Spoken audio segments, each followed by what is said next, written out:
തന്നിട്ടുണ്ടായിരുന്നു. എൻ്റെ വീഡിയോ ഞാനല്ലേ ഇത്? ചുമ്മാ അല്ല ഈ പെണ്ണുമ്പോൾ എന്നെ വന്ന് ചീത്ത വിളിച്ചാ. നിങ്ങൾ എൻ്റെ വീഡിയോ അവർക്ക് അയച്ചു കൊടുത്തില്ലയോ? ഷെറീഫ് പറയുന്നു എൻ്റെ വീഡിയോ കൂടെ താങ്ങുമോ ഇനി നിനക്കെന്ന് ചോദിച്ചിട്ട് എൻ്റെ വീഡിയോ വെച്ച് ഭീഷണിപ്പെടുത്തിയിരിക്കുകയാണ്. എൻ്റെ വീഡിയോ ഒരു ഭീഷണിയുടെ സ്വരത്തിന് വേണ്ടി ഉപയോഗിച്ചിരിക്കുകയാണ്. ഞാന് ബോധം കെട്ട് കിടക്കായിരുന്നു. നായിൻ്റെ മോനെ. പുള്ളിക്കാരി ഒരുപാട് സ്ഥലത്ത് ഈ നായിൻ്റെ മോനെ പറയുന്നുണ്ട്. ആ ഇൻറ്റെ നമ്മുടെ മൈക്കിലടിച്ചിട്ട് കേൾക്കുന്നവൻ്റെ ആ ചെവിക്കല്ലടിച്ച് പോകുന്ന തരത്തിലാണ് ആ ഇൻറ്റെ അടിച്ചുകൊണ്ടിരിക്കുന്നത്. ആ ഇൻറ്റെ ഒരുപാടുണ്ട് കേട്ടോ. ആർക്കൊക്കെയോ ഞാൻ എൻ്റെ അവിഹിതം എൻ്റെ ഫോട്ടോ അയച്ചു കൊടുത്തിട്ടുണ്ടെങ്കിൽ നിനക്ക് ഇങ്ങോട്ട് നോക്കണം നായിൻ്റെ മോനെ. ഇങ്ങോട്ട് നോക്കടാ, നിനക്ക് എന്താടാ നഷ്ടം എന്നാണ് ഇരിക്കുന്നത്. നഷ്ടമൊന്നുമില്ല, നമുക്ക് ലാഭം മാത്രമേ ഉള്ളൂ. അയച്ചു കാണുന്നവർക്ക് ലാഭം മാത്രമേ ഉള്ളൂ. അയച്ചു കൊടുക്കുന്നവർക്കാണ് നഷ്ടം. നിങ്ങൾക്ക് നഷ്ടബോധം ഇല്ലെങ്കിൽ പിന്നെ നമുക്കെന്ത് നഷ്ടം?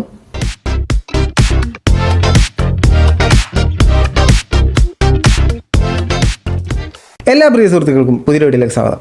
നമ്മൾ ഒരു ചെറിയ ഫ്ലാഷ് ബാക്കിലേക്ക് പോകാൻ പോവാണ്. ഇപ്പോൾ രേണുസുതി എങ്ങനെ കത്തി ജ്വലിച്ച് നമ്മുടെ ചാനലിൽ നിൽക്കുന്നു, അതേപോലെ തന്നെ നമ്മുടെ ചാനലിൽ കത്തി ജ്വലിച്ച് നിന്നൊരു കഥാപാത്രമാണ് ഷാജിദ ഷാജി.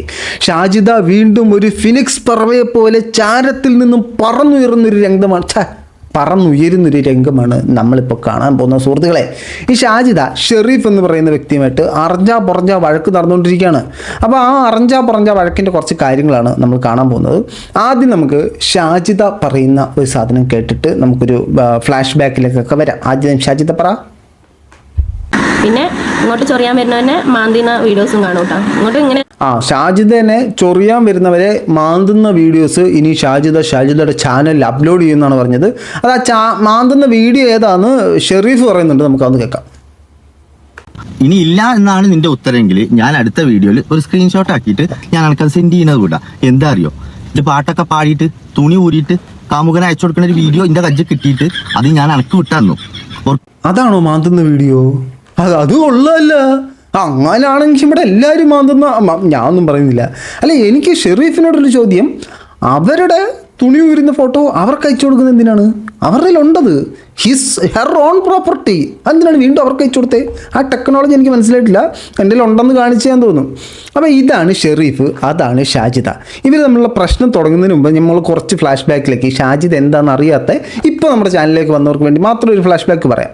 ഈ ഷാജിദ എന്ന് പറയുന്ന വ്യക്തിയുടെ ഭർത്താവ്, ഇത് നമുക്ക് എവിടെയൊക്കെയോ ചില ചായ കാച്ചലായിട്ട് തോന്നും കേട്ടോ. രേണുവായിട്ട് എന്തൊക്കെയോ ചില ചായ കാച്ചൽ നമുക്ക് തോന്നും. അത് തികച്ചും യാദൃശ്ചികം മാത്രം. ഈ ഷാജിദയുടെ ഭർത്താവ് മരണപ്പെട്ടെന്ന് പറഞ്ഞാൽ പുള്ളിക്കാരൻ ആത്മഹത്യ ചെയ്തതിൻ്റെ കാരണം ഇന്നും വ്യക്തമല്ല. ഷാജിദ പറയുന്നു കടക്കണി മുന്നിൽ ആത്മഹത്യ ചെയ്തതെന്ന്, നാട്ടുകാർ പറയുന്നു ഷാജിദയുടെ അവിഹിത പ്രണയം കണ്ടിട്ട് ആത്മഹത്യ ചെയ്തതാണ്. അങ്ങനെ ഇരിക്കെ 5 മക്കളെ നോക്കാൻ വേണ്ടി ഈ ഷാജിദ എന്ന് പറയുന്ന പാവം വ്യക്തിത്വം പല വഴികളിലൂടെയും സഞ്ചരിച്ചു, ഒരു ഭ്രാന്തിയെ പോലെ. അങ്ങനെ സഞ്ചരിച്ച് കടം വീട്ടാൻ വേണ്ടി പലരുടെ കയ്യിൽ നിന്നും പണം വാങ്ങാൻ തുടങ്ങി. പുള്ളിക്കാരിയെക്കാട്ടിലും വളരെ പ്രായത്തിന് എളുപ്പമുള്ള 27 വയസ്സുള്ള ചെറുക്കനെ കെട്ടാം, കാമുകനാണെന്ന് പറഞ്ഞ് വയനാട്ടിൽ കിടന്ന് കറങ്ങി, അവൻ്റെ നിന്ന് പൈസ മേടിച്ചു. വിദേശത്തുള്ള ഏതൊരുത്തിനെ കെട്ടാം, മെഹർ മേടിച്ചാന്ന് പറഞ്ഞ് അവൻ്റെ നിന്ന് മാല മേടിച്ചിട്ടു. അവൻ്റെ നിന്ന് മാല മേടിച്ചു, ഇവൻ്റെ നിന്ന് പൈസ മേടിച്ചു, അവൻ്റെ നിന്ന് പൈസ മേടിച്ചു. ഇങ്ങനെ ആഗോള താപലമായി പൈസ മേടിച്ചിട്ട് ഇവർക്കൊക്കെ വാഗ്ദാനം കൊടുത്തു കേട്ടോ, കെട്ടാമെന്ന് പറഞ്ഞിട്ട്. ഇതേതെങ്കിലും ആണ് കൊടുത്തിരുന്നെങ്കിൽ വിവാഹ വാഗ്ദാനം നൽകി എന്നൊക്കെ പറഞ്ഞുകൊണ്ട് ഇപ്പോൾ അകത്ത് പോയേനെ. പെണ്ണായതുകൊണ്ട് കുഴപ്പമില്ല. അങ്ങനെ പലരുടെ നിന്നും സ്വർണവും സാധനങ്ങളൊക്കെ മേടിച്ചു. അതിനുശേഷം വെല്ലുവിളികളായി നിരവധി പ്രശ്നങ്ങളുണ്ടാക്കി. സ്വന്തം അമ്മ ഷെഡിയുമായി നിൽക്കുന്ന വീഡിയോ വരെ ഷാജിദ പ്രദർശിപ്പിച്ചു എന്നുള്ളതാണ് സുഹൃത്തുക്കളെ ഇതിനകത്തെ വിഷമകരമായ കാര്യം. അങ്ങനെ ഇരിക്കെ ഷെറീഫുമായിട്ട് ഉടക്കി ഈ വീഡിയോ ഒക്കെ ചെയ്തതുമായിട്ട് ബന്ധപ്പെട്ട് ഷെറീഫിൻ്റെ വീട്ടിൽ കയറി പ്രശ്നം ഉണ്ടാക്കുകയും ഇവർ തമ്മിൽ പുറഞ്ഞ വഴക്കാവുകയും പിന്നീട് ഷാജിദ ഒന്ന് ഒതുങ്ങി. പിന്നെ ഷാജിദ ചെയ്തത് ബിസിനസ് മാഗ്നറ്റായി മാറുന്ന ഒരു സാഹചര്യമാണ് നമ്മൾ കണ്ടത്. വെളുത്തിട്ട് പാർന്ന ക്രീം കൊണ്ടുവന്നു. ആ ക്രീം വാരി പുരട്ടി കഴിഞ്ഞാൽ കുടുംബം വരെയല്ല അണ്ടകടാകം വരെ വെളുക്കും. അങ്ങനത്തെ ക്രീമുമായിട്ട് രംഗത്തേക്ക് വന്നു. അതിനുശേഷം പുള്ളിക്കാരി പലതരത്തിലുള്ള ഓർണമെൻറ്റ്സ് വിൽക്കാൻ തുടങ്ങി, പുള്ളിക്കാരി ഇടുന്ന നൈറ്റി വിൽക്കാൻ തുടങ്ങി. അങ്ങനെ കണ്ണ് കാണുന്ന എല്ലാം പെറുക്കി വിറ്റ് ഒരു ബിസിനസ് മാഗ്നറ്റായി വളർന്നു വരാൻ ശ്രമിച്ചുകൊണ്ടിരുന്ന സാഹചര്യത്തിൽ വീണ്ടും ഷെറീഫുമായിട്ട് ഉടക്കി. നമ്മൾ ഒരുത്തനുമായിട്ട് ഉടക്കാൻ പോകുമ്പോഴത്തേനും ആദ്യം നമ്മുടെ സൈഡ് കറക്റ്റാണോ നോക്കണം. തുണിയില്ലാത്ത ഫോട്ടോ വല്ലവനും അയച്ചു കൊടുത്തിട്ട് അത് കറങ്ങി തിരിഞ്ഞ് പുള്ളിയുടെ ഇട്ടിട്ട് പുള്ളിയെ കയറി വിളിച്ചു കഴിഞ്ഞാൽ പുള്ളി അതെടുത്ത് വെളിയിലിടും എന്നുള്ളതുകൂടെ മനസ്സിലാക്കുക. അപ്പോൾ ഷാജിദ പറയുന്നത് നമുക്ക് കേൾക്കാം. ഇപ്പോൾ ഷെറീഫ് പറഞ്ഞ് നിങ്ങൾ കേട്ടല്ലോ, ഷെറീഫിൻ്റെ ലിങ്കിൻ്റെ വീഡിയോ ഉണ്ട്. ഷാജിദ ഞാനൊരു വീഡിയോ ഇട്ടു. ഈ വീഡിയോ നമ്മളിപ്പോൾ കാണിക്കാൻ പോകുന്ന വീഡിയോ ഒക്കെ ഞാൻ ക്രോപ്പ് ചെയ്ത് വെച്ചിട്ട് കുറച്ച് ദിവസം എൻ്റെ നാക്കിന് പ്രശ്നം ഉണ്ടായിരുന്നതുകൊണ്ടാണ് ഞാനിത് ഇടാതിരുന്നത്. കാരണം ഇത് അത്യാവശ്യം സംസാരിക്കാനുണ്ട്. അതുകൊണ്ടാണ് ഇപ്പോൾ ഈ തെറ്റുന്നതും പല കാര്യങ്ങളും. അതിനകത്ത് എടാ ഷെറീഫേ നീ ജയിലിലാന്ന് എനിക്കറിയടാ, നിന്നെ ജയിലിൽ ചിലരെ കണ്ടെന്ന് ഞാൻ കണ്ടടാന്നൊക്കെ പറഞ്ഞ അന്ന് തലേന്ന് ഞാൻ ഈ ഷെറീഫോട് ചാറ്റ് ചെയ്തേ ഉള്ളൂ. ഞാൻ പുള്ളിയോട് തന്നെ ചോദിച്ചു, നിങ്ങൾ ജയിലിൽ കിടന്നിട്ടാ എന്നോട് ചാറ്റ് ചെയ്തതെന്ന്. പുള്ളി അറിഞ്ഞിട്ടില്ല ജയിലിൽ പോയത്, ഞാൻ അറിഞ്ഞിട്ടില്ല പുള്ളി ജയിലിൽ പോയത്. പുള്ളി ജയിലിൽ കിടന്നല്ല എന്നോട് ചാറ്റ് ചെയ്തതെന്ന് തോന്നുന്നു. പക്ഷേ ഷാജിദ ഷെറീഫിനെ ജയിലിൽ വെച്ച് കണ്ടിട്ടുണ്ട്. ഇപ്പം നിങ്ങൾക്ക് ഏകദേശം കാര്യം മനസ്സിലായല്ലോ പുള്ളിക്കാരുടെ നേച്ചർ എന്താണെന്നുള്ളത്. ഇനി നമുക്ക് ഷാജിദയ്ക്ക് പറയാനുള്ള കാര്യങ്ങൾ കേൾക്കാം. എന്റെ അവിഹിതം പിടിച്ചു. എവിടെടാ മൈ മോനെ തെളിവ്? എൻ്റെ ഒക്കെ ഖബർ നണിച്ചു വന്നിട്ട് പറഞ്ഞോടോ എന്നെ കൊന്നതാണ് അവൾക്ക് അവിഹിതം ഉണ്ടായിരുന്നു. എടാ മൈ ഡാഷ് മോനെ, മൈ ഡാഷ് മോനെ.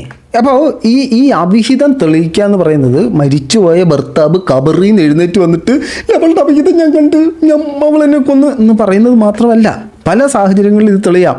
ഈ അവിഹിതക്കാരൻ പുറത്തു വരാം, നിങ്ങളുടെ വായിൽ നിന്ന് തന്നെ ചില പാളിച്ചകൾ വന്ന് ഈ സാധനം പുറത്തു വരാം. അതാണ് സംഭവിച്ചത്. 27 വയസ്സുകാരനായിട്ടുള്ള വയനാട്ടിൽ പോയി റൂം എടുപ്പ്, അതിനുശേഷം ലവനെ കെട്ടാമെന്ന് പറഞ്ഞ് മെഹർ മേടിക്കൽ, ലിവനെ കെട്ടാമെന്ന് പറഞ്ഞ് പൈസ മേടിക്കൽ. അപ്പോൾ സ്വാഭാവികമായിട്ടും കണ്ടു നിൽക്കുന്നവർ അങ്ങനെ ഒരു ആശയത്തിലെത്തും. ഇവർ ഭയങ്കര കോൺട്രവേഴ്സികളൊക്കെ ഉണ്ടാക്കിയിട്ട് ഞാൻ കുറച്ച് കഴിയുമ്പോൾ ഞാൻ വിട്ടെന്ന് പറഞ്ഞാൽ എനിക്ക് ഭയങ്കര ദയ തോന്നി. കാരണം ഇവരുടെ മക്കൾ എൻ്റെ ചാനലിൽ വന്ന് കമൻറ്റ് ചെയ്യുന്നു. അങ്ങനെ ഇപ്പോൾ എനിക്ക് ഭയങ്കര പാവം തോന്നി. മക്കളെ നോക്കാല്ലേ, മക്കൾ കാണുമ്പോൾ വിഷമം ഉണ്ടാവില്ല എന്നൊക്കെ കേട്ടിട്ട് ഞാൻ ഇവരുടെ വീഡിയോ റിയാക്ട് ചെയ്യുന്നത് ഞാൻ നിർത്തി. അങ്ങനെ നിർത്തി. ഇവർ ലൈവിലൊക്കെ വന്നപ്പോഴത്തേനും ഞാൻ ചെന്ന് ഇവർക്ക് കമൻറ്റൊക്കെ ചെയ്തു. നല്ല രീതിയിൽ പൊയ്ക്കൊണ്ടിരുന്നപ്പോഴത്തേനും ഇവർ എനിക്കൊരു വീട് വെക്കണം, എല്ലാവരും പൈസ തരണമെന്ന് പറഞ്ഞൊരു സമ്പ്രദായം വന്നു. ഞാനിവരെ സപ്പോർട്ട് ചെയ്തൊരു വീഡിയോ ചെയ്തു. അന്ന് ലൈവിൽ ഇവരെ സപ്പോർട്ട് ചെയ്ത് ഞാൻ ചെയ്തത്. ഇവർ നേരെ വന്നിട്ട് എടാ മാസ്റ്റർ മൈൻഡ് മാനു, നിൻ്റെ വീഡിയോ ഞാൻ കണ്ടടാ, ഇതാണോടാ നിൻ്റെ സപ്പോർട്ടൊക്കെ എന്നൊക്കെ പറഞ്ഞിട്ട് എൻ്റെ പടനിക്കോട്ട് കയറി. എനിക്ക് എന്നെ തന്നെ ചെരുപ്പൂരി അടിക്കാൻ തോന്നി. ഏത് നേരത്താണോ ഇതിങ്ങനെ സപ്പോർട്ട് ചെയ്യാൻ തോന്നിയെന്ന് എനിക്ക് തോന്നിപ്പോയി സുഹൃത്തുക്കളെ. അന്ന് മുതൽ ഒരു തക്കമായ സമയം നോക്കി, സമ്പർക്കം നോക്കി ഞാൻ കാത്തിരിക്കായിരുന്നു, സന്ദർഭം നോക്കി ഞാൻ കാത്തിരിക്കായിരുന്നു. ഇതാണ് സന്ദർഭം. തരാട്ടോ, എല്ലാത്തിനും തരാം. ബാക്കി പറഞ്ഞോളൂ. മൈ ഡാഷ് മോനെ, എനിക്ക് എൻ്റെ ഇക്ക അത്ര കോഴനല്ലടാ. പെണ്ണിൻ്റെ അവിഹിതം കണ്ട മരിക്കാൻ അത്ര തരം താഴുന്ന രീതിയിൽ മരിക്കേണ്ട രീതിയിലല്ല, കാരണം അടിച്ച് പുകച്ചിട്ട് ആള് പോവുള്ളൂ. രണ്ടടി കൊള്ളാത്തതിൻ്റെ കുറവ് ഷാജിദയിൽ കാണുന്നുണ്ട്. അപ്പോൾ നാട്ടുകാർ മൊത്തം പറയുന്നതും സോഷ്യൽ മീഡിയ മൊത്തം പറയുന്നതും ഈ പുള്ളിക്കാരിയുടെ അവിഹിതം കണ്ടിട്ട് ഇക്ക ആത്മഹത്യ ചെയ്തെന്നും, പുള്ളിക്കാരി മാത്രം പറയുന്നത് എൻ്റെ ഇക്ക അങ്ങനൊന്നുമല്ല, എൻ്റെ ഇക്ക കടക്കണി മൂലം ആത്മഹത്യ ചെയ്തെന്നും, ആ കടക്കണി തീർക്കാൻ വേണ്ടി പുള്ളിക്കാരി സോഷ്യൽ മീഡിയയിൽ വീഡിയോ ഇടുന്നു. ഇത് നിങ്ങൾക്ക് എവിടേക്കോ ചില ചായകാച്ചൽ തോന്നും കേട്ടോ. രേണുവിൻ്റെ ജീവിതമായി ഭയങ്കര ചായകാച്ചൽ തോന്നും. ഭർത്താവ് മരിക്കുന്നു, ഭാര്യ എഴുന്നേറ്റ് നിൽക്കുന്നു, ഭാര്യ എഴുന്നേറ്റ് നിൽക്കുന്നു, മക്കളെ നോക്കണമെന്നുള്ള പേര്, ബിസിനസ് ചെയ്യുന്നു, സബ്സ്ക്രിപ്ഷൻ തുടങ്ങുന്നു. പല കാര്യങ്ങളിൽ ഒരു സാമ്യത നിങ്ങൾക്ക് തോന്നും. എന്ത് ചോദിച്ചാലും നാക്കെടുത്ത കള്ളം മാത്രമേ പറയുന്നുള്ളതുകൊണ്ട് അതും പ്രശ്നമില്ല.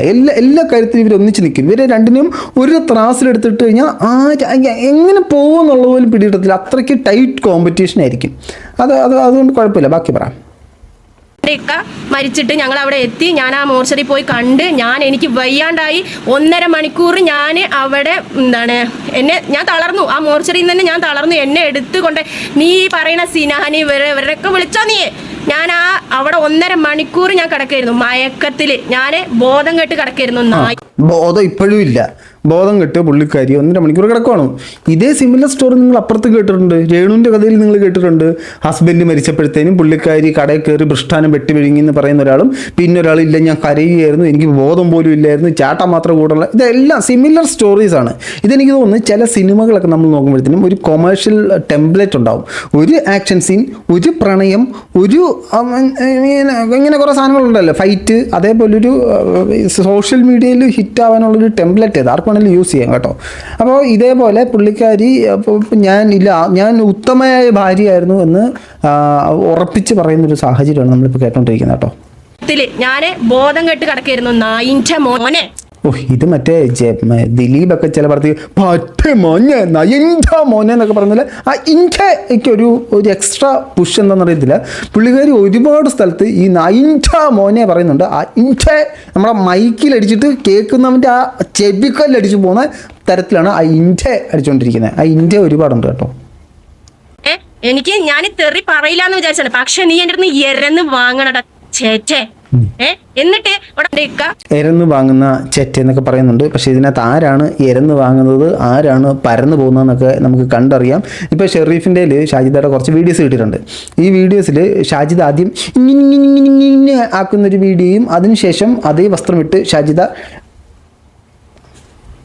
വസ്ത്രം മാറ്റുന്ന വീഡിയോ ആണ്. വസ്ത്രം മാറ്റുന്നതല്ല, വസ്ത്രം ഊരി ചില ശരീരഭാഗങ്ങൾ കാണിച്ച് അയച്ചു കൊടുക്കുന്ന ഒരു വീഡിയോ ഒക്കെയാണ് അദ്ദേഹത്തിൻ്റെ കിട്ടിയെന്ന് പറയപ്പെടുന്നു, പരക്കെ പറയപ്പെടുന്നു.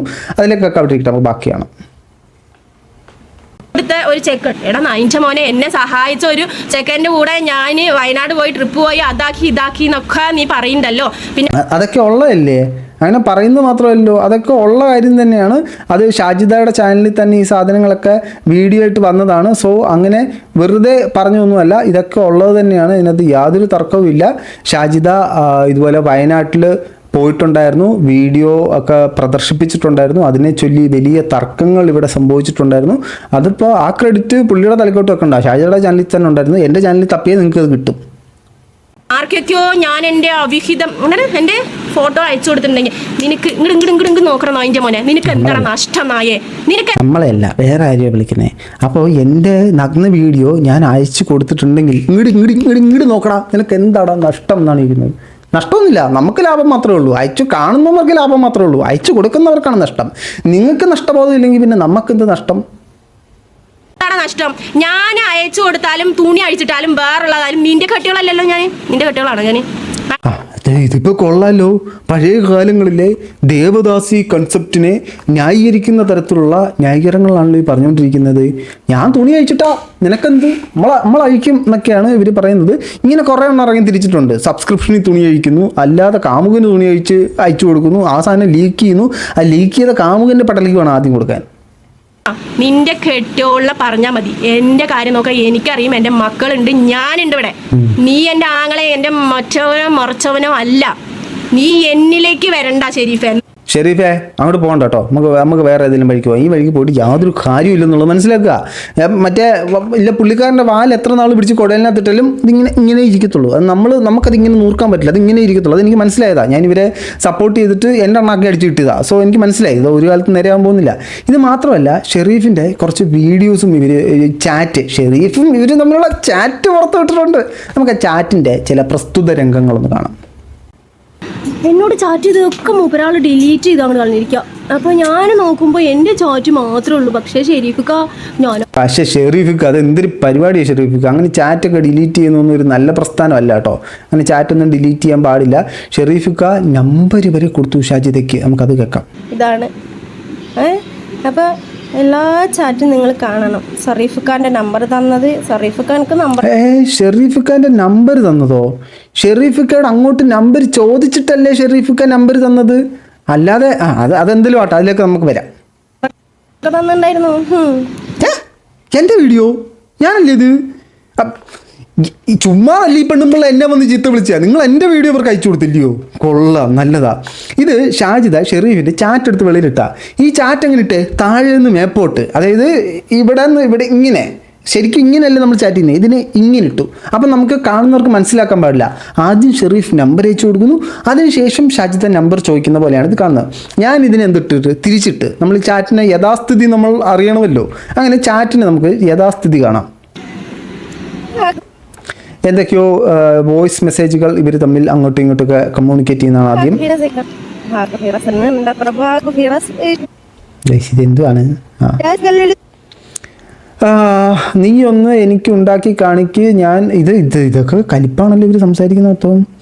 അയ്യോ, ഏതാണ്ട് എൻ്റെ ചാറ്റിന് ഷെരീഫ് പറയുന്നു എൻ്റെ വീഡിയോ കൂടെ താങ്ങുമോ ഇനി നിനക്കെന്ന് ചോദിച്ചിട്ട് എൻ്റെ വീഡിയോ വെച്ച് ഭീഷണിപ്പെടുത്തിയിരിക്കുകയാണ്. എൻ്റെ വീഡിയോ ഒരു ഭീഷണിയുടെ സ്വരത്തിന് വേണ്ടി ഉപയോഗിച്ചിരിക്കുകയാണ്. അതിനുശേഷം പോരട്ടെ, ഒരു കാര്യം പറയാനുണ്ട്, നീ വീഡിയോ ഇട്ട എന്തൊക്കെയോ പറയുന്നു. അതിനുശേഷം ഞാൻ വീഡിയോ ഇട്ടിട്ടുണ്ട്, നിൻ്റെ നമ്പർ തായോ എന്ന് ഷാജിദ ചോദിക്കുന്നു. നിൻ്റെ നമ്പർ തായോ, ഇതിൽ കോൾ വരുന്ന അറിയുന്നില്ല എന്ന് പറയുന്നു. അങ്ങനെ ഷാജിദ അങ്ങോട്ട് ഷെരീഫിൻ്റെ നമ്പർ ചോദിച്ചിട്ടാണ് ഷെരീഫ് നമ്പർ കൊടുത്തത്. അല്ലാതെ ഈ ചാറ്റ് എനിക്ക് കണ്ടപ്പോൾ ഇതിനകത്ത് മനസ്സിലാക്കാൻ സാധിച്ചത് ഷെരീഫിനോട് അങ്ങോട്ട് ചോദിക്കുന്നതിനുള്ള മറുപടിയാണ് പുള്ളിക്കാരൻ പറഞ്ഞത്. പുള്ളിക്കാരൻ പലതവണയായിട്ട് ചോദിക്കുന്നതിന് റിപ്ലൈ വരുന്നു. പുള്ളിക്കാരൻ പറഞ്ഞു ഞാൻ കുളിക്കുകയാണ്, ഞാൻ കുളിച്ചിട്ട് വരാം. ഇത് 2-3 തവണയായിട്ട് പറയുന്നുണ്ട്. ഇതിന് ഷാജിദ പറയുന്നത് രാത്രി 2 മണിക്കും 3 മണിക്കും അവൻ കുളിച്ചോണ്ട് ബാത്റൂമിൽ ഇരുന്ന് സംസാരിച്ചോ എന്നാണ് പറയുന്നത്. ബാത്റൂമിൽ ഇരുന്ന് തുണിയൂരി കാണിച്ചൊന്നുമില്ലല്ലോ, ഞാൻ കുളിമുറിയിലാണെന്ന് പറഞ്ഞല്ലേ ഉള്ളൂ. എന്താണെന്ന് എനിക്ക് മനസ്സിലായില്ല. നമുക്ക് ബാക്കിയാണ്. ഇതിനകത്ത് ഇങ്ങനെ പോകുമ്പോഴത്തേനും ഒത്തിരി കാര്യങ്ങൾ സംസാരിക്കുന്നുണ്ട്. ഷാജിദ ഇത് മൊത്തം തലകുത്തനെ പറഞ്ഞത് മൊത്തം ഞാൻ നേരെ ആക്കിയിട്ടുണ്ട്. അത് ഇതിനകത്ത് ഷാജിദ തന്നെ ഈ ഷെറീഫിനോട് പറയുന്നുണ്ട്, എന്നെ ഒന്ന് പോസിറ്റീവാക്കി ചെയ്യുമോ, ഈ ചെയ്തിട്ടുള്ള വീഡിയോ ഒക്കെ ഒന്ന് ഡിലീറ്റ് ചെയ്യുമോ എന്നൊക്കെ പറയുന്നുണ്ട്. അതിൻ്റെയൊക്കെ ഡീറ്റെയിൽസ് നിങ്ങൾക്ക് ഇപ്പോൾ സൈഡിൽ കാണാം. ഞാൻ ഇതിൽ ഇതൊരു സ്ക്രീൻഷോട്ടായിട്ട് ഇവിടെ കൊടുത്തേക്കാം. അങ്ങോട്ട് ഓരോന്നാണ്ട് അതാണ് എന്നോട് കേബിൾക്കാരൻ്റെ വീട് ഒഴിവുണ്ട് അങ്ങോട്ട്. ഇവരെ ഇതിൻ്റെ ഇടയ്ക്ക് കേബിൾക്കാരൻ്റെ വീടൊക്കെ പിടിച്ചു കൊടുത്ത് ഷെറീഫിക്ക് സഹായിക്കാനും പോയോ? ചുമ്മാ അല്ല, നിങ്ങൾക്ക് കിട്ടണം, നിങ്ങൾക്ക് അതിൻ്റെയൊക്കെ കുറവുണ്ടായിരുന്നു. വെറുതെ അവിടെ അടങ്ങിയിരിക്കുള്ളതിന് അവർ സഹായിക്കാൻ പോയി. അവരുടെ വായിരിക്കുന്നതും കേട്ട് ഞാൻ എവിടെയെങ്കിലും പോകാറില്ല, കല്യാണം കഴിച്ചിട്ടില്ലേ അപ്പോൾ. ഇവർ ഭയങ്കര രീതി ചാറ്റ് ചെയ്തിട്ടുണ്ട് കേട്ടോ. പക്ഷേ മെജോറിറ്റി മെസ്സേജ് അയച്ചേക്കുന്നതും നമ്മുടെ ഷാജിദ ആണെന്നേ ഉള്ളൂ കേട്ടോ. അതിനകത്ത് ഇതാണ്ട് ഷാജിദ അയച്ചേക്കുന്ന ഒരു ഇത് ഞാൻ ഒന്ന് വായിക്കാവേ. ഇത് ഷെറീഫ് അയച്ച ചാറ്റ്. എനിക്കങ്ങനെ ക്യാഷ് തന്നെ വേണ്ട, അതിന് വേണ്ടിയല്ല ഞാൻ ചെയ്തത് ഒരു വീഡിയോയും, പക്ഷേ വെറുതെ കളയണ്ടെന്ന് വിചാരിച്ചു. പിന്നെ എന്തോ പറയുന്നത് അതിന് ഷാജിദയുടെ റിപ്ലൈ, എന്നെ ഒന്ന് സപ്പോർട്ടാക്കി വീഡിയോ നോമ്പ് കഴിയുമ്പോൾ. ഒരു വീടാവണം, 5 പിള്ളേരല്ലേ, പഠിപ്പ് ചെലവ് ഒക്കെ എന്നും പറഞ്ഞിട്ട് ഒരു സാധനം വെച്ചിട്ടുണ്ട്. അപ്പോൾ അങ്ങോട്ട് അയാളോട് സപ്പോർട്ട് ചെയ്ത് വീഡിയോ ചെയ്യണമെന്നും പറഞ്ഞ് അങ്ങോട്ട് അയാളുടെ നമ്പർ ചോദിച്ച് അയാളുടെ നമ്പരും മേടിച്ച്, എന്നിട്ട് നിങ്ങളുടെ വിചാരം ഇതൊരു ട്രാപ്പാണ്, തലകുത്തിയിട്ട് ആരും മനസ്സിലാക്കത്തില്ലെന്ന വിചാരം. കൊള്ളാം. എന്തായാലും ഇതൊക്കെയാണ് ഷാജിദയുടെ ഒരു പുതിയ യൂണിവേഴ്സ്. അപ്പോൾ ഇനി ഈ ഒരു യൂണിവേഴ്സ് ആയിരിക്കും ഇവിടെ ഏറ്റവും കൂടുതൽ കത്തിപ്പടരാൻ പോകുന്നതെന്നാണ് എനിക്ക് തോന്നുന്നത്. എന്തായാലും ഈ വിഷയത്തിൽ നിങ്ങളുടെ അഭിപ്രായം തീർച്ചയായിട്ടും കമൻറ്റ് ബോക്സിൽ കമൻറ്റുകളെ രേഖപ്പെടുത്താൻ പറ്റും.